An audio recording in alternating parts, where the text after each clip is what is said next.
തേനീച്ച കർഷകരെ, നമുക്കെല്ലാവർക്കും തേനീച്ചകളെ പിടിച്ച് വയ്ക്കാം.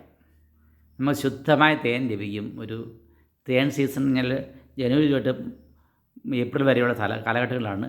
ശുദ്ധമായ തേൻ നമുക്ക് നമ്മുടെ വീട്ടിൽ തന്നെ കിട്ടും. കണ്ടോ, തേനീച്ചകൾ നമ്മുടെ അടുത്തൊക്കെ ഉണ്ടെങ്കിൽ നമുക്ക് പിടിച്ച് വയ്ക്കാം. ഈ സമയത്ത് പിടിച്ച് വയ്ക്കുമ്പോൾ അടകൾ നമ്മൾ ആ പകുതി ഇരിക്കുന്ന പോലെ തന്നെ കെട്ടി വെക്കണം. മുകളിലോട്ട് തന്നെ, മുകളിൽ തേനും പൂമ്പൊടിയും താഴെ മുട്ടയും വരുന്ന രീതിയിൽ കെട്ടി വെക്കുക.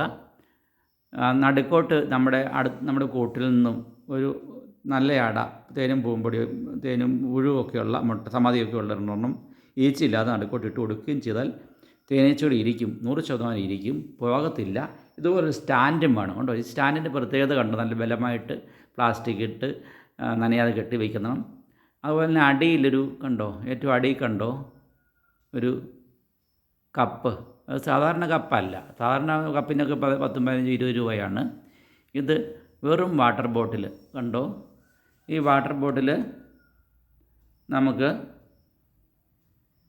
കണ്ടോ വാട്ടർ ബോട്ടിൽ കണ്ടോ, നമുക്ക് അടിയിൽ നിന്ന് ശകലം കിഴിച്ച ശേഷം അടിയിൽ നിന്ന് കയറ്റി വെച്ചാൽ വന്നിട്ട് MC-ലോട് വെച്ച് കഴിഞ്ഞാൽ വെള്ളം ഒഴിച്ച് വെക്കാം. മുകളിൽ ചെറിയ കിഴുത്ത് കണ്ടിച്ച് വിട്ടാൽ മതി. അപ്പോൾ അവിടെ നമുക്ക് ഈ മറ്റ് ഉറുമ്പുകളെ ഓടിക്കാൻ സാധിക്കും. ഇതൊരു പന്നിമൂക്കൻ ചെറുതേനീച്ചയാണ്. അതും നല്ലതാണ്. നമുക്ക് ധാരാളമായിട്ടിട്ട് നല്ല ചെറുതേൻ ലഭിക്കും. അപ്പോൾ എല്ലാവരും ട്രൈ ചെയ്യുക. നന്ദി.